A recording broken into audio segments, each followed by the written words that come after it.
سورۃ النبأ مکیۃ۔ اس سورت کا نام سورۃ النبأ ہے۔ دوسری آیت میں لفظ آیا عن النبأ العظیم، اسی لفظ کو پوری سورت کا نام قرار دیا گیا۔ مکیۃ مکی ہے، یعنی مکہ مکرمہ میں نازل ہوئی، ہجرت سے قبل نازل ہونے والی یہ سورت ہے۔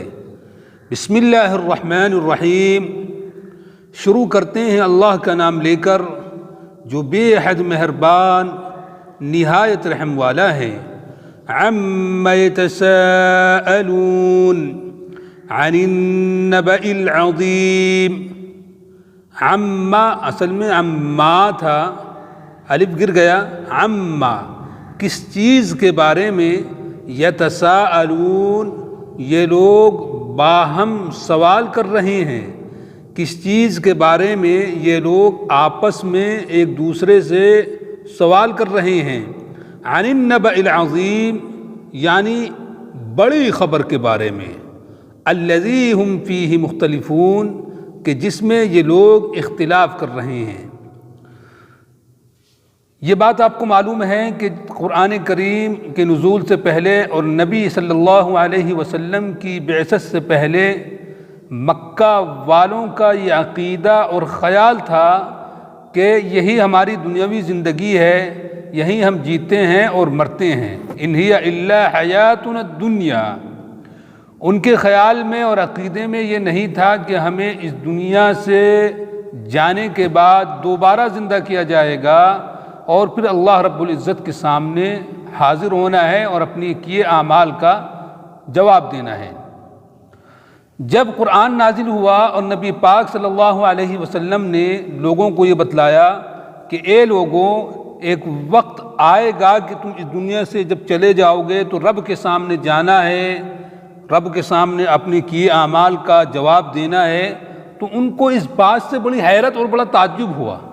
کیوں؟ ان کے دماغ میں یہ تھا کہ ہم تو یہیں مر جائیں گے اور مر کے بس مٹی ہو جائیں گے اور ختم ہو جائیں گے، مرنے کے بعد دوبارہ زندہ ہونا کیسے ہوگا؟ بہت ہی مشکل اس کو وہ سمجھتے تھے، اور ان کی عقل اور کھوپڑی میں یہ بات نہیں آتی تھی کہ اللہ رب العزت مرنے کے بعد اور جب ہم مٹی ہو جائیں گے کیسے دوبارہ پیدا کرے گا۔ تو جب یہ آیت نازل ہوئی تو وہ آپس میں اپنی مجلسوں میں بیٹھ کے ایک دوسرے سے سوال کرتے تھے کہ بھائی بتاؤ یہ کیسے ہوگا؟ آپ کی بات سمجھ میں آتی ہے یہ کیسے ممکن ہو جائے گا کہ اللہ رب العزت جب انسان مر گیا تو اس کو دوبارہ کیسے پیدا کرے گا؟ اللہ رب العزت اس صورت میں ان کے اسی تساؤل یعنی باہم سوال کا جواب دے رہا ہے کہ اللہ رب العزت کے لیے یہ پیدا کرنا بہت آسان ہے، جتنا تم مشکل سمجھ رہے ہو اللہ کے لیے بالکل بھی مشکل نہیں ہے۔ جو خدا ایک بار پیدا کر سکتا ہے وہ دوبارہ بھی پیدا کر سکتا ہے۔ تو دیکھیے کیا فرماتا ہے اللہ رب العزت، عما یتساءلون کس چیز کے بارے میں یہ آپس میں سوال کر رہے ہیں، عن النبأ العظیم یعنی ایک بڑی خبر کے بارے میں، مراد قیامت یعنی قیامت کے بارے میں ایک دوسرے سے سوال کر رہے ہیں کہ قیامت ہوگی یا نہیں ہوگی، ہوگی تو کیسے ہوگی، کیسے ہو جائے گی، جب انسان مر جائے گا تو کیسے دوبارہ زندہ کیا جائے گا۔ الذی ہم فیہ مختلفون کہ جس کے بارے میں یہ اختلاف کر رہے ہیں۔ دو گروہ ہو گئے، ایک گروہ وہ ہے کہ جو یہ کہتا ہے کہ جی ہاں مرنے کے بعد دوبارہ زندہ ہونا ہے، حق حساب ہونا ہے، یہ ایمان والے ہیں، اور دوسرا گروہ وہ ہے کہ جو اس کا منکر ہے، وہ کافر اور مشرک گروہ ہے۔ اللہ رب العزت فرماتا ہے کلا ہرگز نہیں، یعنی ہرگز ان کا یہ خیال نہ ہونا چاہیے کہ مرنے کے بعد اللہ دوبارہ زندہ نہیں کرے گا۔ کلا سیعلمون ہرگز نہیں، عن قریب یہ جان لیں گے، عن قریب ان کی سمجھ میں بات آ جائے گی کہ اللہ مرنے کے بعد دوبارہ پیدا کرے گا۔ ثم کلا سیعلمون پھر ہرگز نہیں، عن قریب یہ لوگ جان لیں گے، عن قریب ان کی بات سمجھ میں آ جائے گی کہ اللہ رب العزت اس دنیا کو ختم کرنے کے بعد دوبارہ پیدا کرے گا، میدان محشر قائم کرے گا اور ہر ایک کا حساب و کتاب لے گا۔ اللہ رب العزت ان کے اس سوال پہ کہ اللہ مرنے کے بعد کیسے دوبارہ پیدا کرے گا، جب انسان مر جائے گا مٹی ہو جائے گا تو پھر کیسے اس کو دوبارہ پیدا کیا جائے گا، اللہ رب العزت ان کے اس سوال کا جواب دے رہے ہیں کہ اللہ کے لیے یہ کام انتہائی آسان ہے، ذالک حشر علینا یسیر۔ اللہ رب العزت اپنی قدرت کے کچھ مظاہر اور کچھ نشانیاں ان کو دکھلاتا ہے اور بتلاتا ہے کہ جو خدا اتنی بڑی بڑی چیزیں، اتنی عجیب عجیب چیزیں پیدا کر سکتا ہے، اس کو تمہارا دوبارہ پیدا کرنا کیا مشکل ہے؟ کچھ بھی مشکل نہیں ہے۔ تو اللہ نے اپنی قدرت کی نشانیوں کے کچھ نمونے دکھلائے ہیں، اور وہ قدرت کی نشانیاں بھی ہیں اور بندے پر اللہ رب العزت کے احسانات بھی ہیں۔ تو دیکھیے، أَلَمْ نَجْعَلِ الْأَرْضَ مِهَادًا، کیا ہم نے زمین کو فرش اور بچھونا نہیں بنایا ہے؟ اللہ رب العزت نے اتنی بڑی زمین پانی پر بچھا دی اور اس کو انسان کے لیے مسخر کر دیا کہ جیسا انسان چاہے اس کو ویسے استعمال کر سکتا ہے۔ اللہ نے زمین کو نہ اتنا سخت بنایا کہ اس پر چلنا پھرنا، اس پر کھیتی باڑی کرنا مشکل ہو جائے، اور نہ اتنا نرم بنایا کہ انسان کا اس پر چلنا، اس پر گھر اور مکانات اور روڈ اور سڑکیں بنانا دشوار ہو جائے، وہ سب زمین میں دھس جائے، بلکہ انسان کی سہولت کے حساب سے، اس کی ضرورت کے حساب سے بالکل شاندار بنایا۔ أَلَمْ نَجْعَلِ الْأَرْضَ مِهَادًا، کیا ہم نے زمین کو بچھونا نہیں بنایا؟ وَالْجِبَالَ أَوْتَادًا، اور ہم نے پہاڑوں کو میخیں نہیں بنایا۔ جبال جبل کی جمع، اس کا ترجمہ پہاڑ، اوتاد وتیدن کی جمع، اس کا ترجمہ میخ۔ اللہ رب العزت نے یہ زمین پیدا کی، اور آپ کو معلوم ہے پانی پر بچھائی اللہ نے یہ زمین، اور اس کے بعد اس زمین میں حرکت نہ پیدا ہو، اللہ رب العزت نے اس کو تھامنے کے لیے، اس کو بیلنس کرنے کے لیے یہ بھاری بھرکم پہاڑ اس کو اوپر رکھ دیے ہیں کہ یہ زمین ہلے نہ۔ قرآن کریم میں کئی جگہ اللہ رب العزت نے پہاڑوں کے پیدا کرنے کی حکمت بتلائی۔ ان تمید بہم والقی فی الارض رواسی ان تمید بہم، اللہ نے پہاڑی زمین میں اس لیے رکھے کہ زمین کہیں انسان کو لے کے ہلنے نہ لگے، ڈگمگ نہ ہونے لگے۔ لہذا ان پہاڑوں کا بڑا فائدہ یہ ہے کہ یہ زمین کو بیلنس کیے ہوئے ہیں۔ تو جس نے اتنے بھاری بھرکم پہاڑ پیدا کیے، کیا وہ انسان کو دوبارہ نہیں پیدا کر سکتا ہے؟ یقیناً کر سکتا ہے۔ وَخَلَقْنَاكُمْ أَزْوَاجًا، اور ہم نے تمہیں جوڑے جوڑے پیدا کیا۔ اللہ نے انسان کو سنگل پیدا نہیں کیا بلکہ جوڑا بنایا، اور یہ اللہ کی کتنی بڑی نعمت ہے، اس کو ایکسپلین کرنے کی اور بتانے کی ضرورت نہیں ہے۔ ہر وہ بندہ کہ جس کی شادی ہو گئی ہے وہ اس کو آسانی کے ساتھ سمجھ سکتا ہے۔ اللہ رب العزت قرآن کریم میں ایک جگہ ارشاد فرماتا ہے وَمِنْ آيَاتِهِ أَنْ خَلَقَ لَكُم مِّنْ أَنفُسِكُمْ أَزْوَاجًا لِتَسْكُنُوا إِلَيْهَا وَجَعَلَ بَيْنَكُم مَّوَدَّةً وَرَحْمَةً، کہ اللہ کی نشانیوں میں سے ایک بڑی نشانی یہ ہے کہ اللہ نے تم میں سے تمہاری بیویاں پیدا کی۔ کیوں پیدا کی؟ لِتَسْكُنُوا إِلَيْهَا، تاکہ تم ان سے سکون حاصل کرو۔ اللہ رب العزت نے مرد کو عورت کے لیے اور عورت کو مرد کے لیے سکون کی چیز بنایا ہے۔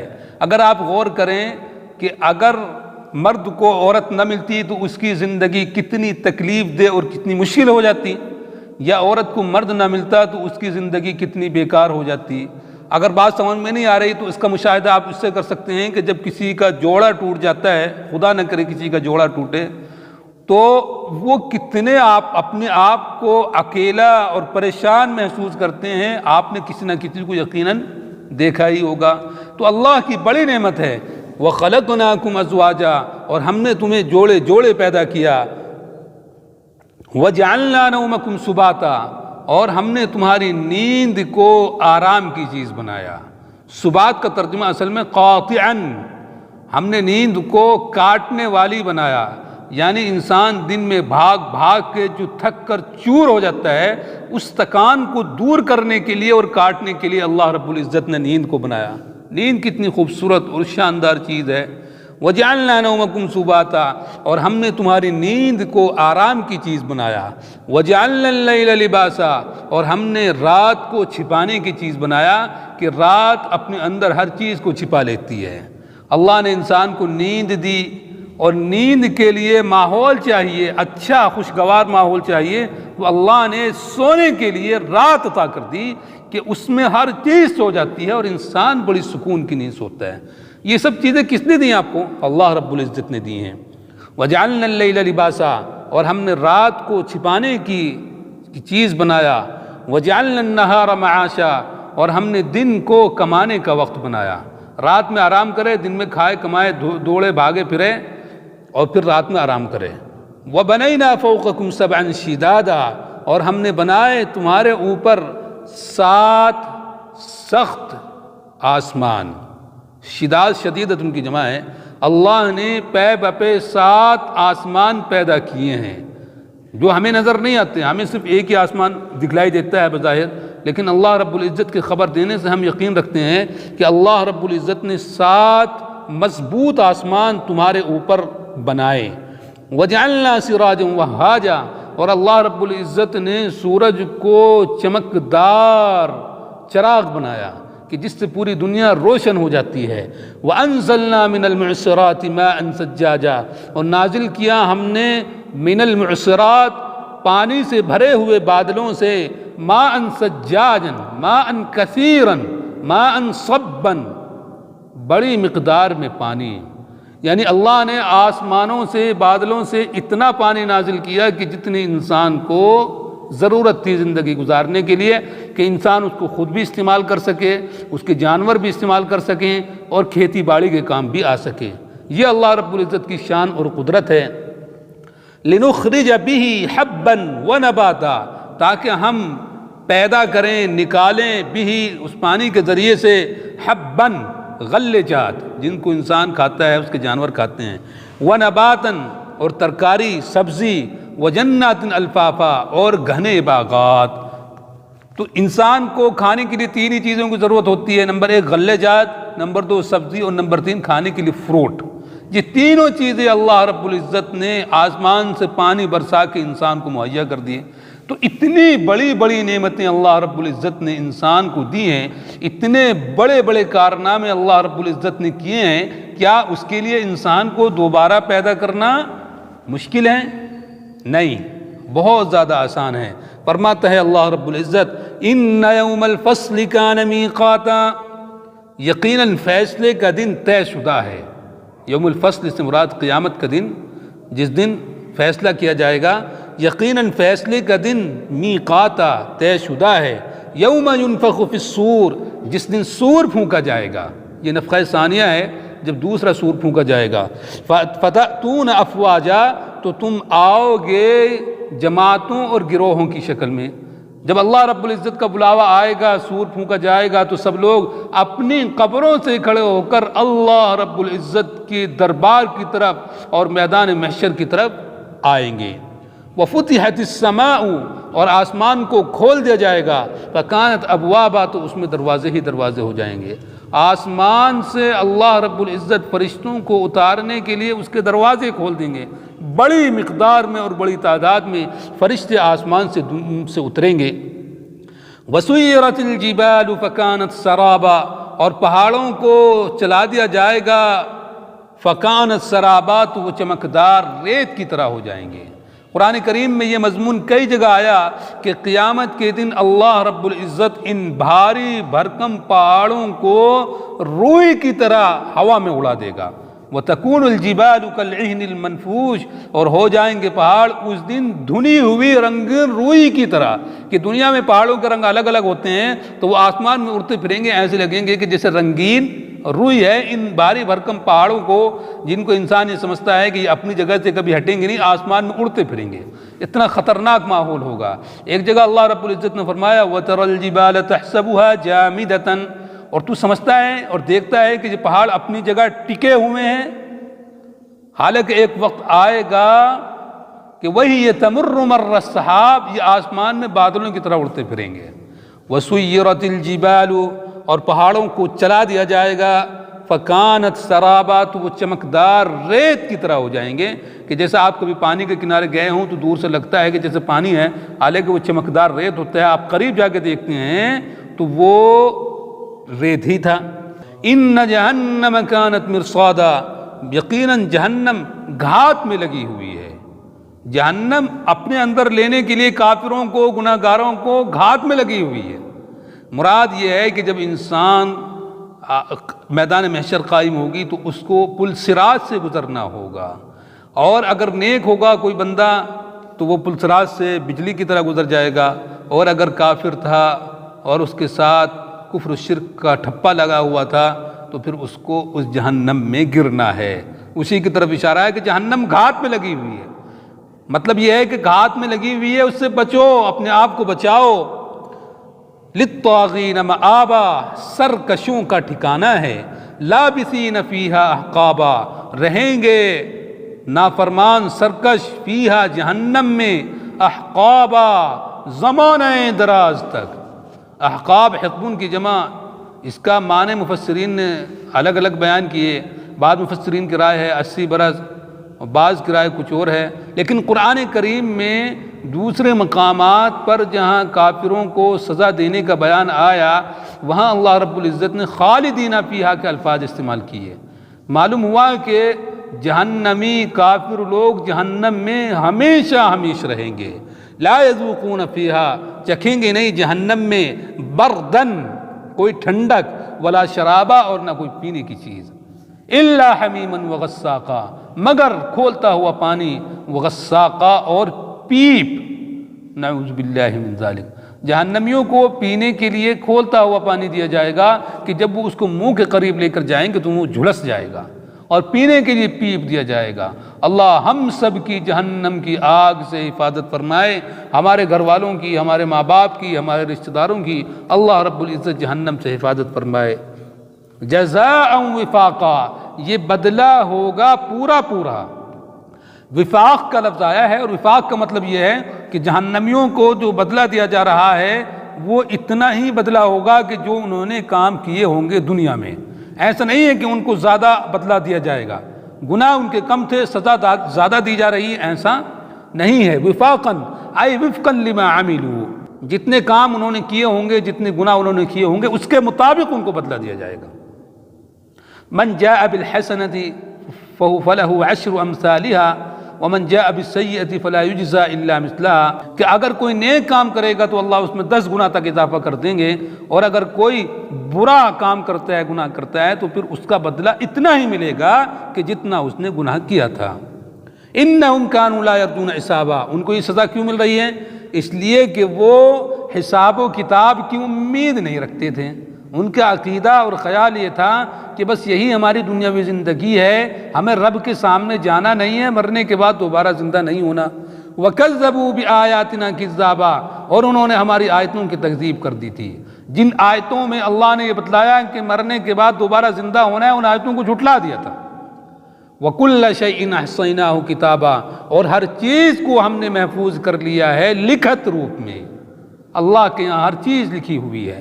فَذُوقُوا، لہذا تم چکھو جہنم کا عذاب، چکھو، فَلَن نَّزِيدَكُمْ إِلَّا عَذَابًا، تو ہم ان کے عذاب میں اضافہ ہی کرتے چلے جائیں گے۔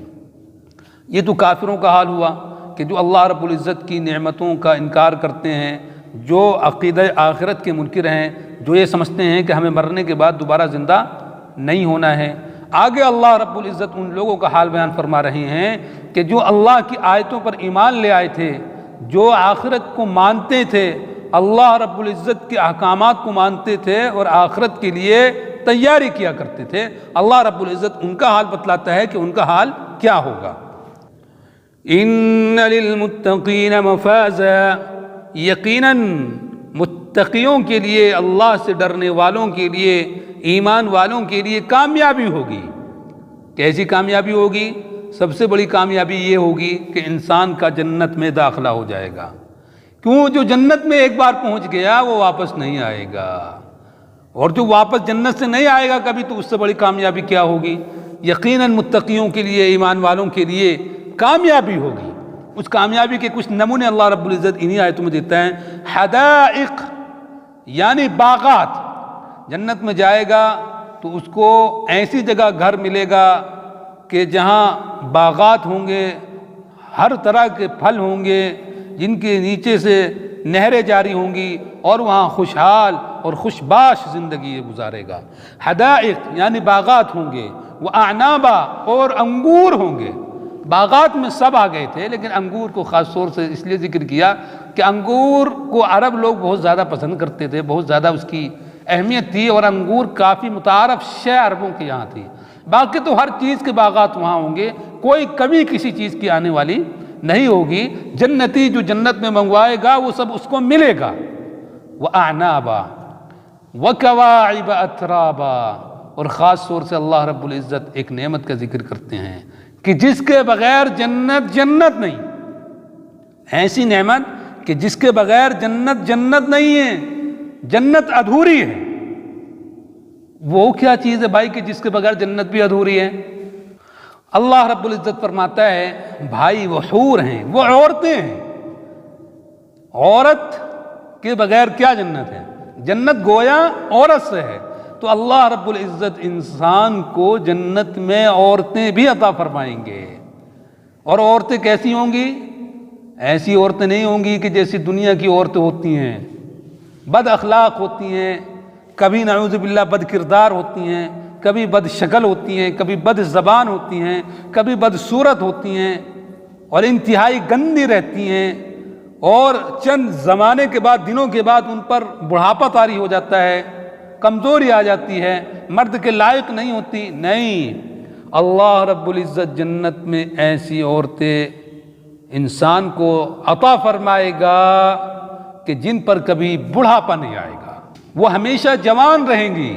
اللہ رب العزت نے ان کی ایک صفت بیان کی، کواعب، کاعب کی جمع ترجمہ مفسرین نے کیا نواہد، یعنی وہ عورتیں کہ جن کے پستان ابھرے ہوئے ہوں گے۔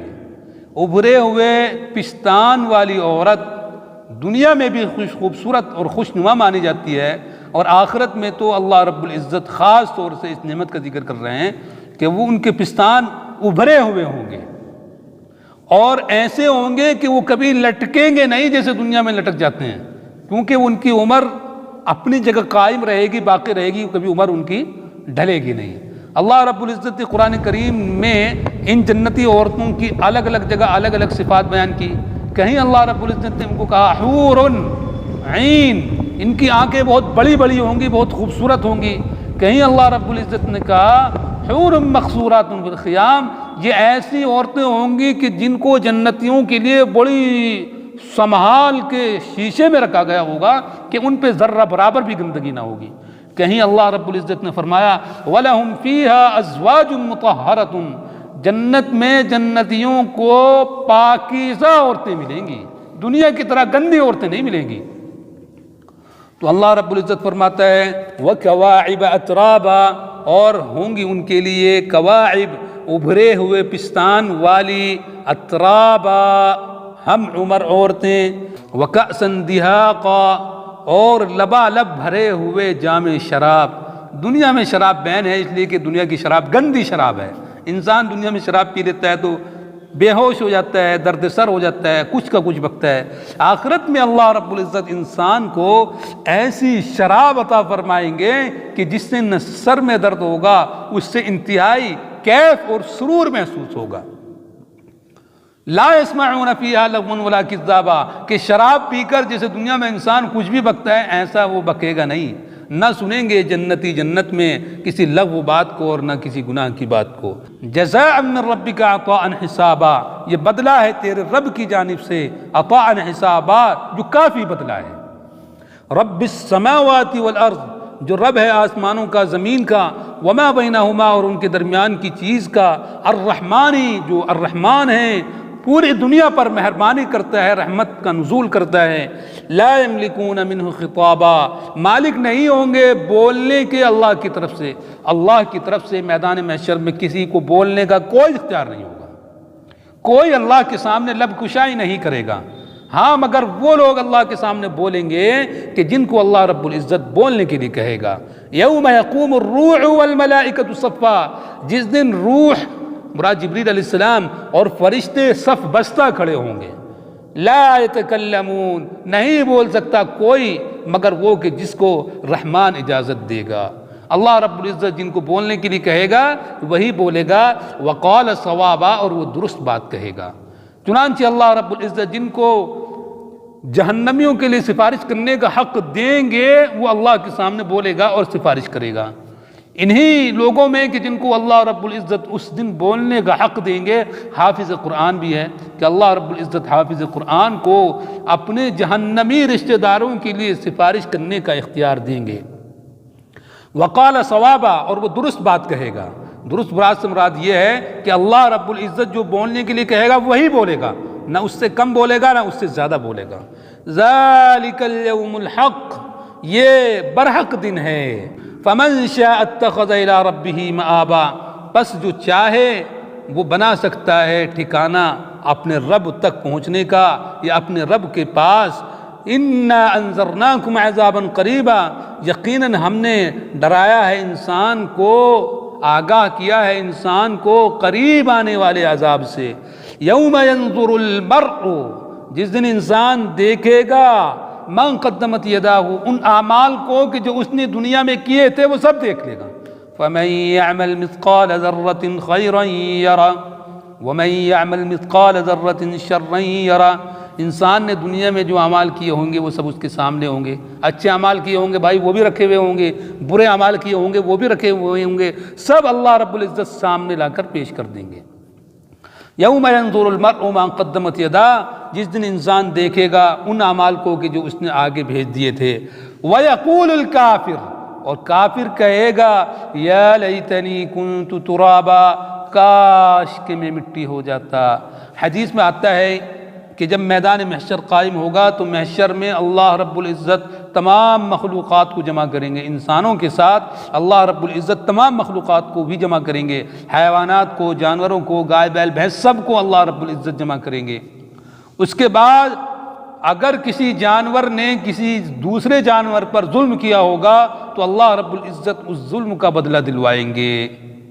جب ان تمام جانوروں کا حساب و کتاب ہو چکا ہوگا تو پھر اللہ رب العزت حکم دیں گے کہ سب مٹی ہو جاؤ، تمہارا کام تمام ہو چکا ہے۔ اس وقت کافر انسان مارے حسرت کے، ندامت کے تمنا کرے گا یا لیتنی کنت ترابا، کاش کہ میں بھی ان جانوروں کی طرح اور ان بھیڑ بکریوں کی طرح مٹی بن جاتا۔ لیکن ایسا ہونے والا ہوگا نہیں، یہ اس کی تمنا کبھی پوری ہوگی نہیں۔ اللہ رب العزت ہم سب کو قرآن کریم کی سمجھ عطا فرمائے۔ وصلی اللہ وسلم وبارک علی سیدنا وحبیبنا محمد وعلی آلہ وصحبہ اجمعین۔